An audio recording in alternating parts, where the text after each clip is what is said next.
Breaking news చూస్తున్నాం. మరోసారి భారత్ చేతిలో చిత్తుగా ఓడిపోయింది పాకిస్తాన్. ఆసియా కప్ సూపర్ 4లో టీమిండియా ఘన విజయం సాధించింది.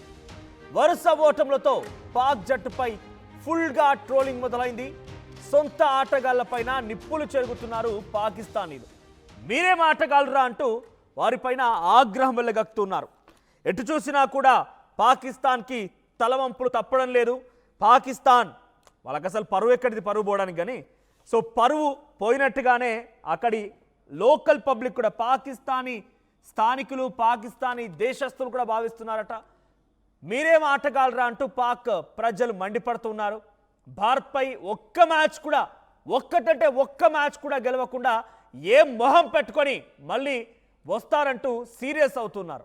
పాకిస్తాన్కు వస్తే చెప్పులతో కొడతామంటూ ఆగ్రహం వెలగక్కుతున్నారు. సోషల్ మీడియాలో ఫెయిల్యూర్ పాకిస్తాన్ ఇప్పుడు ట్రెండింగ్లో ఉంది. పాక్పై టీమిండియా కెప్టెన్ సూర్యకుమార్ సెటైర్లు విసిరారు.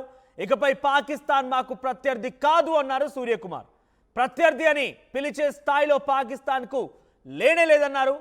13-0-10-1 ఉన్న పాకిస్తాన్ను ప్రత్యర్థి అనలేమన్నారు.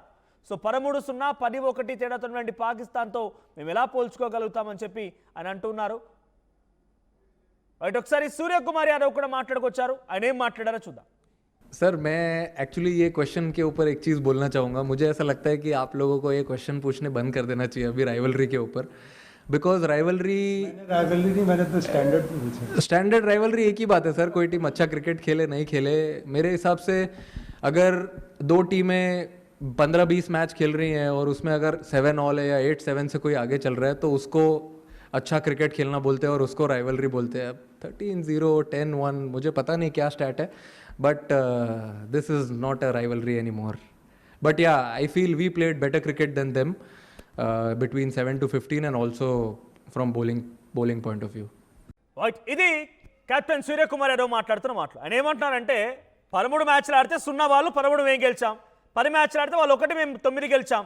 దీన్ని రైవల్రీ అనకూడదు. వాళ్ళకు మాకు అసలు పోటీయే కాదు. ఆ పిచ్చి కుక్క పాకిస్తాన్ మాకు పోటీ ఏంటి? వాడు అసలు పోటీయే కాదని చెప్పి కొట్టిపారేస్తున్నారు సూర్యకుమార్ యాదవ్. నిజంగానే పాకిస్తాన్ ప్రజలు కూడా వీళ్ళందరికీ వెంటనే రాగానే, నాకు తెలిసి పాకిస్తాన్లో ఎవరైనా కనుక తెలుగు అర్థమయ్యే వాళ్ళు ఉంటే ఈ వార్త వినండి. మీ ప్లేయర్స్ రాగానే వారందరికీ మంచిగా తలా ఓ చెప్పుల దండ మెడలో వేసి వారందరినీ గాడిదల మీద ఊరేగించండి. వీళ్ళ ప్రవర్తన, వీళ్ళ పనితీరు, వీళ్ళ యొక్క ఆలోచన, వీళ్ళ బుద్ధి, వీళ్ళ మైండ్ సెట్ మారినట్టు అలా చేస్తేనే బెటర్ ఏమో.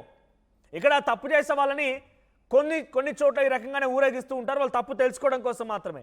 సో వాళ్ళు తప్పు చేశారు. ఏం తప్పు చేశారంటే ఆట రాకుండా వచ్చి ఆడతామని చెప్పి మీ దేశం పరువు తీశారు. వచ్చి ఈడికి వచ్చిన తర్వాత వాళ్ళు ఏం పెద్దగా పొడవలేక సహనం కోల్పోయి భారత్తో మ్యాచ్ ఓడిపోతూ ఉంటే ఒకడు గన్ ఫైరింగ్ చేస్తాడు, ఇంకొకడేమో ప్లేన్ కుప్పకూలిపోయింది అంటాడు, ఇంకొకడు వచ్చి గొడవ పెట్టుకుంటాడు. వాడికి చేతగాక నిజంగా దమ్ము, ధైర్యం, చీము, నెత్తు లాంటిది ఇంకేదైనా ఉంటే ఆటాడికి వెళ్ళిపోందండి. ఆటాడి గెలవండి. అంతేగాని చచ్చిన పాములాగా ఎన్నిసార్లు చంపుతాను చెప్పండి. ఇంకా పాకిస్తాన్ని కూడా ఆల్రెడీ చచ్చిన పాము, దాన్ని ఇంకా చంపినా కూడా అది ఇంకా తోకాడిస్తూ బతికే ఉన్నానని చెప్తోంది. కానీ దానిలో జీవోత్సవం లేదు, కేవలం తోకాడుతోంది వెనకాలంతే. తోకాడిపోయి నేను బతికే ఉన్నానని ఇండికేషన్ ఇస్తోంది. సో ఇప్పుడు పాకిస్తాన్ పరిస్థితి అలానే ఉంది. సో ఎవరైనా పాకిస్తాన్ ప్రజలు వెంటనే మీ ప్లేయర్స్ 11 మంది అక్కడ రాగానే ఆ 11 మంది ప్లేస్ ఆ కోచు లేకపోతే పీసీబీ మొత్తానికి, పాకిస్తాన్ క్రికెట్ బోర్డు మొత్తానికి మెడలో చెప్పుల దండలు వేయించి, పాకిస్తాన్ ప్రాంతంలో 4 ప్రావిన్స్లు ఉన్నాయి. ఖైబర్ పఖ్తూన్ఖ్వాలో ఒక మీటింగ్, సింధు ప్రావిన్స్లో ఒక మీటింగ్, పంజాబ్ ప్రావిన్స్లో ఒక మీటింగ్, బలూచిస్తాన్లో ఒక మీటింగ్. ఈ 4 ప్రావిన్స్లో మీటింగ్ పెట్టి చెప్పుల దండలు వేసి వారిని సన్మానించండి. ఆ నీచ్ కమిన్ కుత్తగాలం వచ్చి గేమ్ ఆడంటారా, గేమ్లో గెలవంటారా అంటే చేతగాక మా ప్లేయర్స్తో గొడవ పెట్టుకుంటారు, భారతీయులతో చేతగాక ఆ బ్యాట్ను పట్టుకొని గన్ ఫైరింగ్ చేసినట్టుగా బిహేవ్ చేస్తారు, చేతగాక గొడవ పెట్టుకుంటారు. నిజానికి ఒక రకంగా సహనంతో కొంత సంస్కారబద్ధంగా ఉన్నాం కాబట్టి భారతీయ ప్లేయర్లు 11 మంది, అట్ ది సేమ్ టైం అటువైపునటువంటి భారతీయ ప్రజలు మొత్తం కూడా సైలెంట్గా ఉన్నారు. కానీ లేదంటే నిన్ననే ఆల్రెడీ నా మ్యాచ్లో మీరు గొడవ పెట్టిన తీరికి, మీరు గన్ ఫైరింగ్ చేసే విధంగా ఈ సింబల్ చూపించిన తీరికి వెంటనే ఈ పాటికి కాల్చి పడదోపాల్సింది. లేదంటే బట్టలు ఇప్పించి ఆ స్టేడియం అంతా, దుబాయ్ ఇంటర్నేషనల్ స్టేడియం మొత్తం కూడా పరుగులు పెట్టించాల్సింది. అరే ఆడలేక మధ్యలో ధరవన్నట్టు అక్కడ వాడు ఆడలేకపోతున్నాడు, ఏదో పిచ్చి చేష్టలు చేస్తూ ప్రవర్తిస్తున్నాడు. సో పాకిస్తాన్ ప్రజలు కూడా ఇప్పుడు ఆగ్రహంతో ఉన్నారు. కొంతమంది వెధవలు అనాలిసిస్ రూపంలో పాకిస్తాన్ మీడియా, ఇక్కడ మీడియా కాదు, వాళ్ళు అనాలిసిస్ చేస్తున్నామని చెప్పి దీన్ని విశ్లేషిస్తున్నామని చెప్పి అక్కడ వాళ్ళు ఏం చేస్తున్నారంటే భారత్ చేతబడి చేసిందట. ఇంకేం బడి చేయలే, చేతగాక మధ్యలో తరలంటే ఇదే చేతబడి చేసిందా? చేతబడి చేస్తే మ్యాచ్ గెలుస్తారా? మీరు నేర్చుకోండి మరి. పోయి మీకన్నా ఇంకెక్కడ చేతబడి ఎవరు చేయగలుగుతాడు? ఆ మసూద్ అజార్ గాడు, లేకపోతే హఫీజ్ సయ్యద్ గాడు, ఆసిమ్ మునీర్ గాడు, బిలవాల్ భుట్టో, వీళ్ళందరూ చూస్తేనే పక్క అదే సినిమాలో విలన్ల క్యారెక్టర్ మాదిరిగా ఉండిపోతారు అంతా కూడా వీళ్ళందరూ పక్క. రైట్, అదే సినిమాలో అమరీష్ పూరి క్యారెక్టర్, అమరీష్ పూరి చేసిన క్యారెక్టర్గా అటువంటి చేతబడి చేసినటువంటి, చేతబడి అంటేనే మీరు గుర్తుకొస్తారు. చేతబడి చేసి భారత్ మ్యాచ్ గెలిచిందంటారా? కనీసం మీ ప్రజలను మీ మీద ఉమ్మకుండా చూసుకోండి. సో పాకిస్తాన్ ప్రజలు ఇకనైనా వాళ్ళ యొక్క ప్రవర్తన వచ్చేసరైన మ్యాచ్ గెలవాలంటే, ఈ దిక్కుమాలకి బుద్ధి రావాలంటే తలా ఒకటి 11 చెప్పుల జతలు పెట్టుకోండి దగ్గరగా. అన్ని చెప్పుల జతలు పాతయాన్ని విరిగిపోయినాయి, పెంట కుప్పల పడేసి ఉంటామని తీసుకొని జత కట్టుకొని ఒక దండలా పేర్చి మనిషికొక ఆ చెప్పుల దండ వేసి గాడిదలపై ఊరేగించండి అందరినీ కూడా. అప్పుడే సిగ్గొస్తుంది వెదవులకి. ఇంత దుర్మార్గంగానా? ఒకటి చేతబడి చేస్తుంది అంటాడు, ఇంకొకటి గొడవ పెట్టుకుంటాడు, ఇంకొకటి గన్ ఫైరింగ్ అంటాడు. అరే అంతా ఆటలో చూపించాడు రా బాబు అంటే ఆట చేత కాదు. సూర్యకుమార్ గారు చెప్పింది ఎగ్జాక్ట్గా నిజమే. అది 11 మ్యాచ్లు ఆడితే ఒక్క మ్యాచ్ గెలవలేదు, 10 మ్యాచ్లు ఆడితే ఒక్క మ్యాచ్ గెలిచి వీడు మాతో పోటీ పడేది. అసలు పాకిస్తాన్ టీంని ఐసీసీలో తీసేయాలిగా, ఈ దుర్మార్గులు తీసేయాలి. ఎందుకంటే వాడు ఓడిపోయిన స్పోర్టివ్ స్పిరిట్ లేదు వాళ్ళ దగ్గర. బేసిక్ థింగ్ కదా, ఒక స్పోర్ట్స్ పర్సన్కి స్పోర్టివ్ స్పిరిట్ అనేది బేసిక్ థింగ్. అది గెలిచినా ఓడినా దాన్ని స్వీకరించాల్సింది. గెలిస్తే ఇంకా ఎలా మనం బెటర్మెంట్ చేసుకోవాలో ఆలోచించాలి. ఓడిపోతే ఎందుకు ఓడిపోయామో విశ్లేషించాలి. కానీ వీడు చేతబడి చేస్తాడు అంటున్నాడు, వీడేమో చేతబడి చేస్తానంటున్నాడు. చేతబడి చేయడం మూలంగా గెలిచింది భారత్ అని చెప్తున్నాడు. సో పక్కాగా ఒక విలన్ మాదిరిగా ఒక చేతబడి చేసేదే మీరు ఆ పర్ఫెక్ట్ సెట్ అవుతుంది. ఆ క్యారెక్టర్లకి ఆ రూపకరణకి మొత్తం పర్ఫెక్ట్ సెట్ అవుతుంది. మీరు చేయాల్సిన చేతబడి మీరు కూర్చొని ఆ దుబాయ్ గ్రౌండ్లో కూర్చుండి అక్కడే ఒక ముగ్గులు లాంటివి వేసేసి అక్కడ చేతబడి చేయాల్సింది కూర్చొని. నాకు తెలిసి బహుశా అట్లా చేస్తే వీళ్ళు గెలవరు అనుకుంటా. బహుశా నో ఛాన్స్ ఎట్ ఆల్. చాలా దుర్మార్గంగా మాట్లాడుతుంది, మరీ దిగజారిపోయి మరీ అసలు మనుషులం, అసలు మాకు చీమునెత్తురు లేదనంగా ప్రవర్తిస్తున్నారు అంతా కూడా. పాకిస్తాన్ ప్రజలు కూడా మీరు ఎక్కడ దొరికితే మిమ్మల్ని మీ చెమడాలు వలుద్దామని చెప్పి సిద్ధంగా ఉన్నారట. మీరు వెళ్ళండి, పాకిస్తాన్కి అయితే వెళ్ళండి. పాకిస్తాన్కి వెళ్ళి మీరు అక్కడ వాళ్ళకి మొహం చూపించండి, మళ్ళీ అప్పుడు తెలుస్తుంది మీ సంగతి. మీకు ఎలా చెప్పు దెబ్బలు కొడతారు, మీకు ఎలా మీ మెడలో చెప్పులు వేస్తారనేది అక్కడ తెలుస్తుంది. అనాలిసిస్ రూపంలో పాకిస్తాన్ మీడియా ఇప్పుడు ఏం చేస్తుందంటే, India had made something spiritual things, Shudra పూజలు చేసింది, చేతబడి చేసింది, అందుకే మా ప్లేయర్లు ఆడలేకపోయారు. ఎవరికి? అక్కడ ఫరూక్ అనే ప్లేయర్కి చేతబడి చేసామంట. వాడు పెద్ద ప్లేయర్, మరి వాడి చేతబడి చేస్తే వాడు ఆగిపోయాడా? అంత మూర్ఖత్వపు వేషాలు, పిచ్చి వేషాలు తప్ప నిజంగా జోకర్లు అనే దానికి వీళ్ళు పర్ఫెక్ట్ యాప్ట్ అవుతారేమో. మనం ప్రతిసారి అరే వాడు మనిషే కదా, పోనీలే ఎంతో కొంత వాడు మానవుడే కదా అనే రకంగా మనం ఆలోచిస్తున్నాం. But they proves every time we are wrong. మనం ఎప్పుడు కూడా తప్పని వాళ్ళు ప్రూవ్ చేస్తున్నారు. మనం వాళ్ళ గురించి అలా ఆలోచించకూడదు. మేము పిచ్చి వెదబలమే, మేమంతా కూడా మనుషులం కానే కాదు, దుర్మార్గులం, నీచ్ కమిన్ కుత్తేగాలం అని చెప్పి వాళ్ళు మళ్ళీ వాళ్ళంతా వాళ్ళు తెలియజేస్తున్నారు. సో పాకిస్తాన్ వాళ్ళు మళ్ళీ మీరు ఎవరైనా కనుక కనీసం భారత్తో పోటీ పడాలన్నా, ఏదో కొద్దో గొప్ప ఏదో ఒక 2 చిన్న టీంలతో గెలవాలన్నా కూడా, అంతో ఇంత మీ క్రికెట్లో మళ్ళీ మీకు కొంత పేరు రావాలన్నా కూడా వెంటనే మీరు చేయాల్సిందల్లా ఒకటే, ఈ 11 మందికి గుండు కొట్టించి మెడలో చెప్పుల దండలు వేసి ఊరంతా ఊరేగించండి.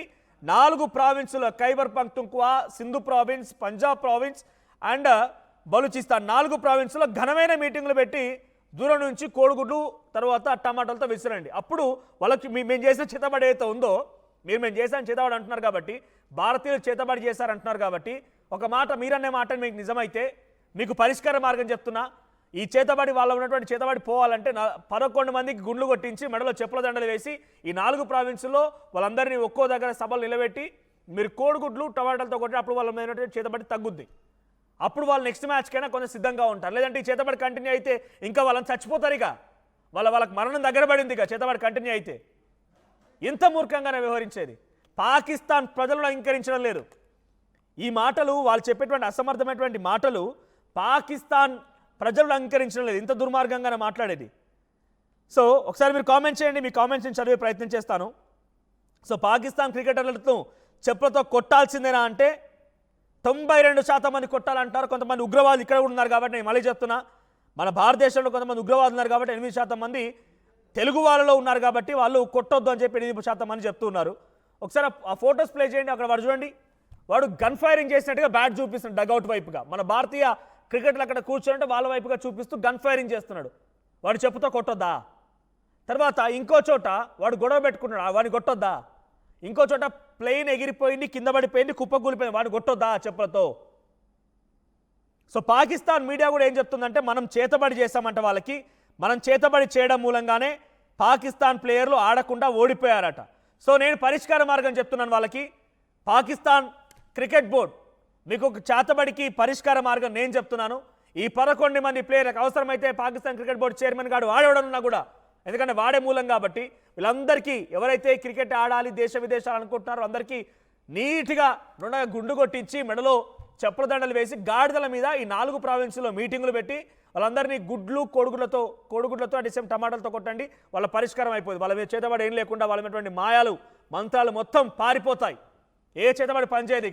ఇక నెక్స్ట్ సారి ఏ మ్యాచ్ ఆడినా కూడా ఏ చేతబడి రాకుండా వాళ్ళు సచ్చగా ఆడొచ్చు, మంచిగా అన్ని విజయాలు సాధించవచ్చు. సిగ్గనిపించాలి చెప్పడానికి. మరీ దారుణంగా ప్రవర్తిస్తోంది పాకిస్తాన్. 13 మ్యాచ్లు ఆడితే ఒక్క మ్యాచ్ గెలవలేదు, 10 మ్యాచ్లు ఆడితే ఒక మ్యాచ్ ముష్టి ఒక్క మ్యాచ్ గెలిచి వాళ్ళేదో విర్రవీగుతూ పిచ్చిగా మాట్లాడుతున్నారు. ఫరూకీ, రఫూ వీళ్ళందరూ మాట్లాడే మాటలు అవన్నీ కూడా ఇంత దారుణంగానా? సో ఏదేమైనా సూర్యకుమార్ యాదవ్ చెప్పిన మాట వాస్తవం. సో పాకిస్తాన్ అసలు మనకు పోటే కాదు, దేంట్లో పోటీ కాదు. పాకిస్తాన్ అసలు మనం ఒక దేశంగా కన్సిడర్ చేయడం ఆపేస్తే బెటర్ ఏమో. ఇంకా ఎవడైతే ఇక్కడ 8 మంది ఉగ్రవాదులు ఉన్నారు, 8% మంది, 7% మంది ఇంకా ఇక్కడ కండక్ట్ చేసిన పోల్లో 7% మంది ఇంకెవరైతే పాకిస్తాన్ ప్లేయర్స్కి సపోర్ట్ చేస్తూ పాకిస్తాన్కి సపోర్ట్ చేస్తున్న ఉగ్రవాదులు ఉన్నారో ఈ ఉగ్రవాదులను కూడా సేమ్ పరిష్కారం చేయాలంటే వాళ్ళను కంట కనిపెట్టండి. ఈ స్లీపర్ సెల్స్ని మన దగ్గరే ఉంటూ మన తెలుగు వాళ్ళు అయి ఉండి పాకిస్తాన్ సహకరిస్తున్న ఉగ్రవాదులు మొత్తం కూడా కంట కనిపెట్టండి. వాళ్ళు అంతు చూడకపోతే మనం కూడా ఇబ్బంది పడాల్సి వస్తుంది, మనం కూడా కొంత ఇబ్బంది పడే అవకాశం కూడా ఉంటుంది. సో తగు జాగ్రత్తలు తీసుకుందాం. సో మీ అభిప్రాయం ఏంటో కామెంట్ చేయండి. అసలైన తొలి వెలుగు. ఫాలో వాట్సాప్ @తొలి వెలుగు అఫీషియల్.